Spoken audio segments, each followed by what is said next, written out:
What was your origin story? Where did you start? Like, what you cannot fucking drink. I gotta taste it. I'm 4 episodes behind you guys. I gotta figure out what's going on in here. Cheers.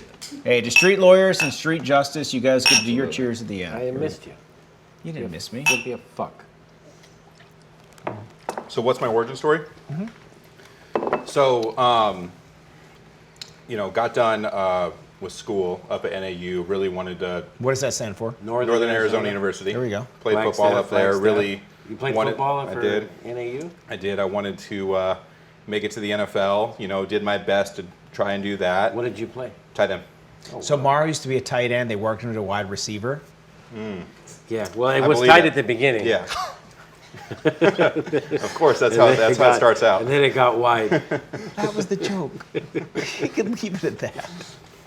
So, anyways, I was at NAU playing ball. My dad had a case going, a family probate issue, and every single night I was calling my dad, from my freshman year through my senior year. Hey, what's going on with the case?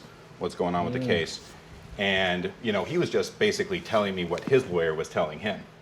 And sure enough, we're going through financial statements together. I'm trying to do it over the How through old the are you at computer. this time? Are you 20, 19? Wow.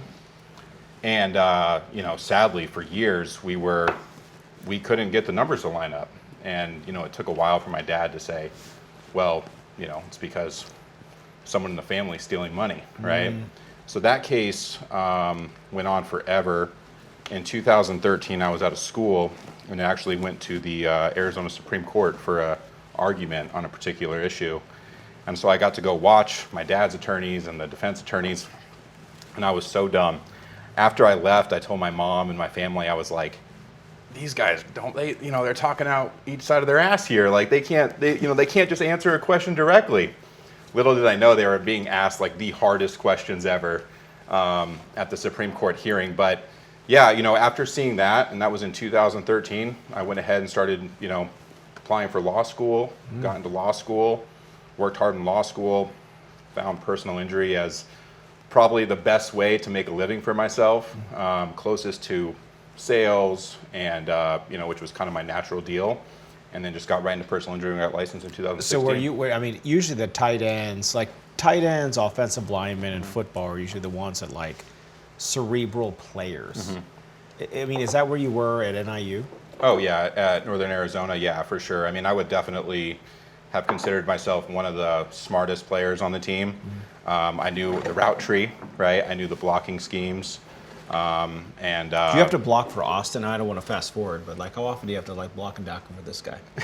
Constantly. The mouth and the muscle. Yeah. That's how it works. Honestly, he's kind of a spitfire. He'll come block for me sometimes too. So, but yeah, we've got a good symbiosis. I think between myself and Austin, we always have each other's back no matter what. And even when one of us doesn't necessarily know it, the other person will step up and, kind of take it in the chest. We just want to thank you guys for these Bourbon of Proof t-shirts. They're amazing. These are amazing. And on the back has a... Here we go. My physique is... Oh, that's good. That's good. Showcased. We got him sleeping. We got Bob. Got the KRLG Wolf and a lightning bolt in there, Don't sleep on the Redbirds. Don't sleep on the Redbird. That looks good. I'm going to wear this t-shirt to bed tonight, and then I'll take my kids to school in the exact same t-shirt. And he's not kidding. But earlier today, I saw Bob with a new shirt he had on. I was like, damn, Bob has added to his wardrobe. This is every 5 years. One piece. Yeah. But honestly, do you guys own pajamas? No, we wear those shirts. Yeah, exactly. Do you own pajamas? Yes. What is the matter with you? Haven't you ever seen my leopard pajamas? I hope I never do. No, but really, just go to sleep what you're wearing and then wear it for a little bit. Too hot to wear much fucking sleeping in Arizona. It's hot all the time. What is this nonsense? We're wasting money on clothes you wear to sleep? This is silly. Austin, this go to you, brother, because I've always viewed you as we reached out early on in your career where you were, and you were building this entire massive personal injury and product liability practice at an older, they're a great firm, but they don't do only personal injury, right? Sure. So you're running this practice and cultivating these high injury, high value cases at a firm that doesn't specialize in it. Yeah, so the firm I was at before had a history of doing defense, but they had all really good personal injury product liability lawyers, some of the best in town. And really, going back, like I started out of UCLA, went and practiced in Colorado for 2 years doing traditional big law, and I hated it. But you're licensed in California and Arizona? Yeah, in Colorado. And Colorado. You went to UCLA Law School? Wow, fancy. Yeah, I know. This guy's, he's one of the smart ones. It's hard to get into UCLA Law School. Yeah, Is I this got gray lucky. hair, by the way, now? Yeah, man, Look they're at a lot. this. They're I went to This guy just had a second kid. Look at this. This is outrageous. I saw him. He was a brunette in February. I went to UWLA, so that's just a little bit different than UCLA. You know what? So somebody corrected me on your episode. They're like, UWLA is not unaccredited. It is accredited now. I was like, wow. It actually is. Look at that. It's State Bar of California accredited, That's all that not matters. ABA accredited. Oh, there we go. I had to correct this person. It was just somebody on the interweb. It's like I'd love to. I didn't go to an ABA accredited law school. I went to a State Bar of California accredited law school, which is like. Okay, trivia. Do you know who has a life-size portrait at his law school? What lawyer has a self? No, not a portrait. Yeah, a painting. A painting. Of him in the library at my That's law gotta school. Gotta be You? this guy. Nope. Gary Dornick. No way. Went to my shitty fucking unaccredited shit law The school. thing that's like,